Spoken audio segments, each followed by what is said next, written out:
Hi, I'm Rob Price, and I'm talking to some inspirational leaders of some of the leading AI and Gen AI businesses in the world. Welcome to Futurise.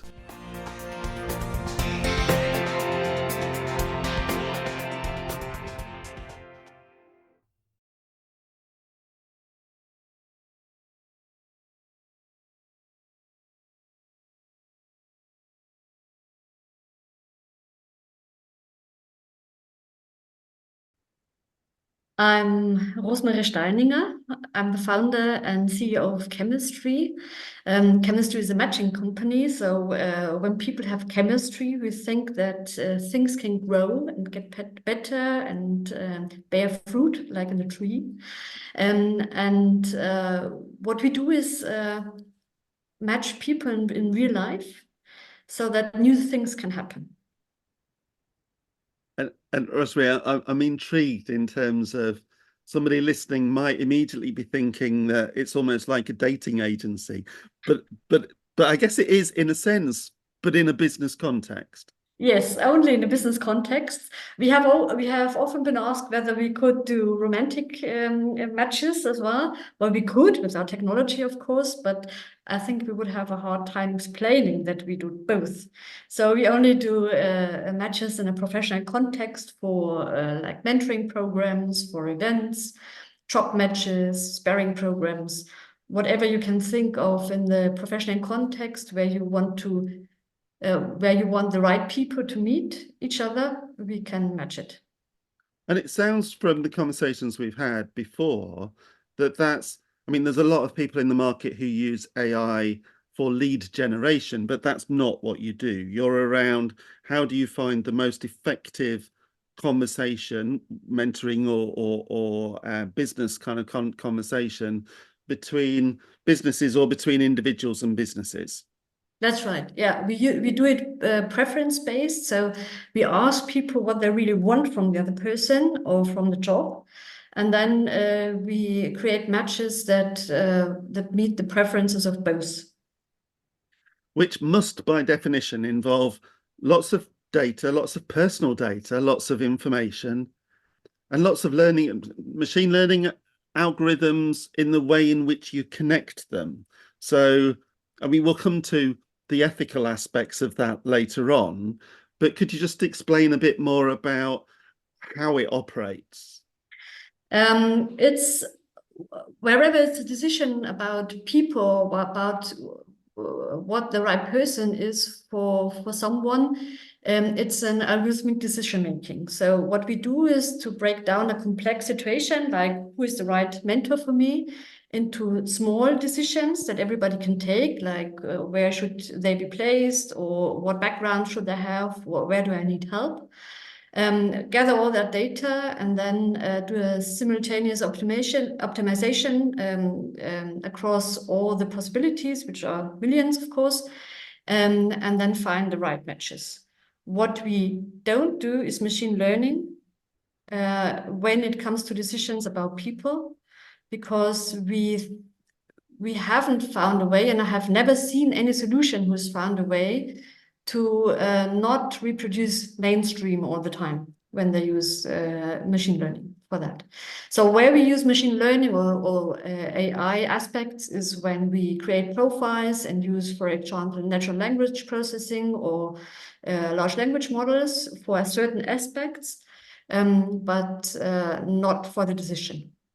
Okay, so for people who are listening to the podcast, who typically is most interested in the services that you provide? You mentioned businesses, you mentioned events, but who do you typically work with? And therefore, for those listening, how would you kind of resonate with their interests? So some of them might be technologists, some of them might be business, some of them might be interested in ethical algorithms. We'll come to that.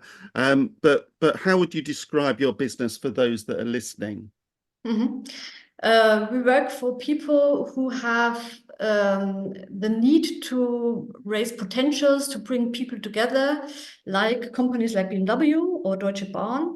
They do it for their employees, for example. They bring them together for sparring programs. Somebody has a problem, And we find the person who can help solve the problem in a very confidential and effective way, so that people or everybody around it not even knows that there was a problem. So the matches are very confidential, and there are hundreds of problems solved by Deutsche Bahn every year, for example. So it's companies, it's also communities who want to activate their communities, because so many people don't, dare to contact other people just like that. Most people need help for that, and we find out who the right person is who wants to speak to me and who would I want to speak to, so that we don't have to, follow each other or try and find each other unhelped. And that must be relevant in the recruitment space as well, of course, because in essence, recruitment is about organizations needing to find the right people to solve the problem that they're facing in that particular area of the business. Yeah, we have a large project recreating all our matching algorithms and system for a job matching case for the German Federal Ministry of Work and Social Affairs. Because, of course, on the one hand, there's the huge topic of the EU AI Act, which affects the recruitment business on the one hand. And on the other hand, we see that so many recruitment solutions focus on, comparing what the position paper says and what the CV says. And so many things can go wrong there. So yes, we develop a brand new job matching solution to not only take into account what people did or have done all those years ago, but also where their strengths are, what the culture fit is, what the team fit is, and so on. And that's where matching, of course, can do a lot. And again, going back to that, who must be of interest, then I would have thought that'd be fascinating from a recruitment point of view anywhere, because of course, as you said, EU AI Act has recruitment as a high risk area. It's full of personal data. And there is a bit of a backlash, I think, around that point of the way in which pattern matching has worked on CVs to job specs for the last few years, because it's not necessarily getting the right results, and people are missing the opportunity, and businesses are missing some of the right people. And we are more and more seeing AIs battling each other, because the applicants use AI to produce 1,000 of individual applications to companies, and companies use AI to sort through the AI applications. So we've touched on ethics and responsibility and bias a little earlier in the conversation, but let's touch on that now, because I know that's something that you're passionate about. So how do you, as the organization first, think about ethics and responsibility and bias in the way in which you work? It's in our DNA, really. It's the bottom line of everything we do. We are only interested in AI that helps people. The other stuff doesn't interest us. So we really, well, what warms our hearts is if matches occur that really help each other. And when something comes out that wasn't there before, and when the individual person is really seen and can use all their potential. We work for that, and we call it good AI. So that's what we strive for. Yeah. And I think it's also a reason why most people work in our company, because that's what they like.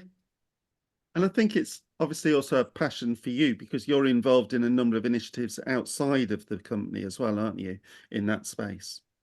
Yeah, I'm in the expert group for the German federal government on AI and standardization strategy, always with the focus what does the AI have to look like when it meets people?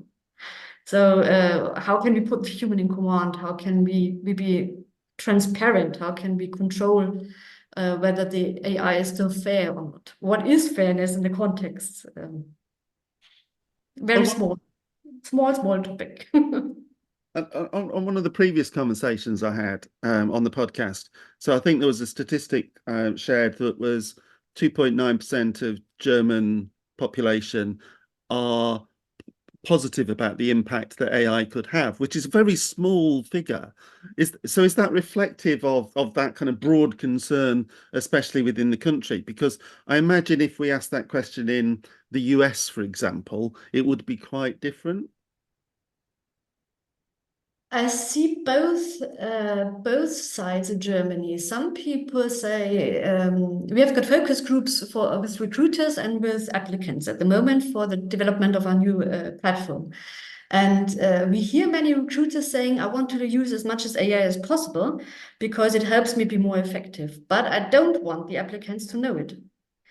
And the applicants say, I always think I need AI. I don't know about it. I don't know if that's really the case, and I don't like it. So there are many people who use AI in a very unreflected way. Do you say that? In a way that they don't really think about what it does in the background and who it excludes or what chances they miss really with using AI. And there are also many people who are afraid of what it does. And I think both sides are too extreme. There are lots and lots of chances if you do it the right way. Yeah. And it's interesting. Next month I'm going to a university in the UK to do a hackathon with some master's students. And one of the challenges that I've set them is, what are the ways in which you would be comfortable using AI in the recruitment process as you go for your jobs, as you leave university and move into the workplace? And indeed, what are the examples that you're not comfortable with? So it'd be interesting to see the results of that and compare that perhaps with some of the things that you'll find. Oh yes, I want to know what you find out there. Yeah. So you said earlier that one of the reasons why you attracted people to work with you in your organization was the approach that you'd taken to ethics and responsibility. But can you talk a bit more about finding the right people? I mean, I guess given what you do, it must be easy for you, isn't it, to find the right people, because you apply what the business does to the marketplace and find that match. Yeah, that's right. But we are situated near Munich, so that's where all the big tech companies are situated as well. And they're all looking for talent, of course. So we have to do it differently. And yeah, well, we love doing it differently. And we do it by our own job matching, really. So we use our job matching to find people who want to work in a culture like ours and who want to grow into the jobs we have, but who have not necessarily always done that kind of thing. So we have a philosopher and a psychologist who are now developers and a product owner who was an event manager, all kinds of of weird CVs. I think those that really have always done what they do now are the minority in our company.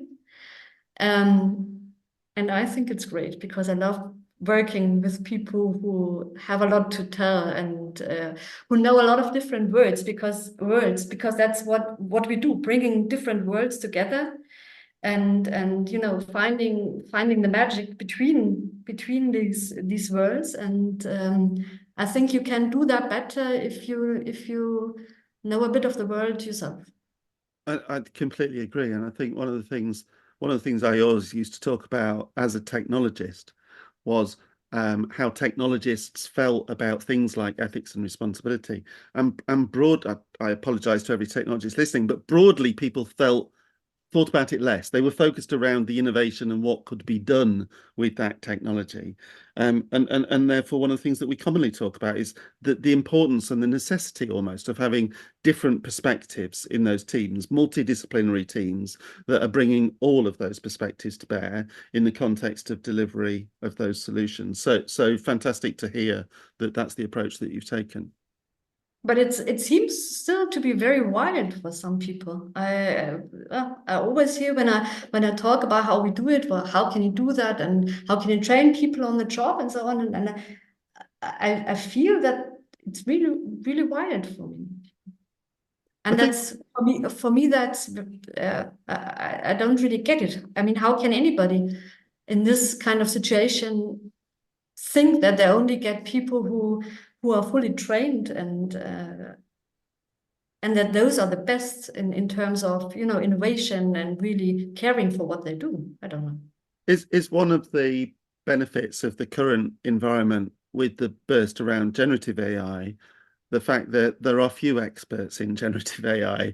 It's the opportunity for anyone to understand how that does work and how to make it work in ways that deliver value for people, and try and avoid the ways in which it's doing things in the wrong way. And in a sense, previous conversation on the podcast with Wes Synthminds, he talked about explorers and curiosity, and I love that mix. It's find people who just work out how things work and try and make it work in the right way.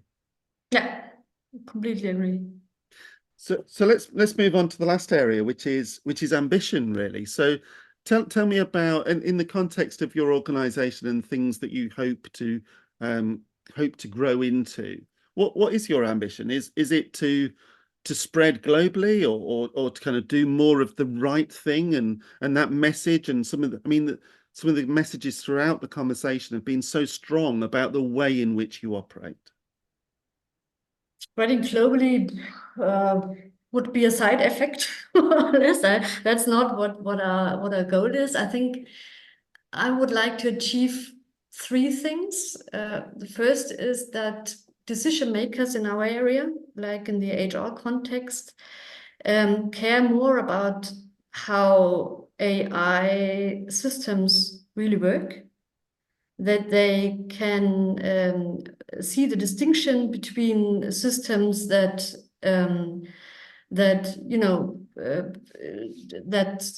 help the mainstream to be even more mainstream, yeah, and not we want to teach people the difference between mainstream and on the other hand what we call good AI that gives the individuality a chance, and that gives everyone the chance to find their own potentials. So, and if we can, help decision makers to see the difference, which we work on in our research projects, that would be quite an achievement. And then, of course, we want everybody to know that if they want good AI, it's chemistry they have to turn to. Fantastic. I love the conversation. I think you've kind of brought a really clear and refreshing view to the AI conversation. Rosmarie, thank you. Thank you.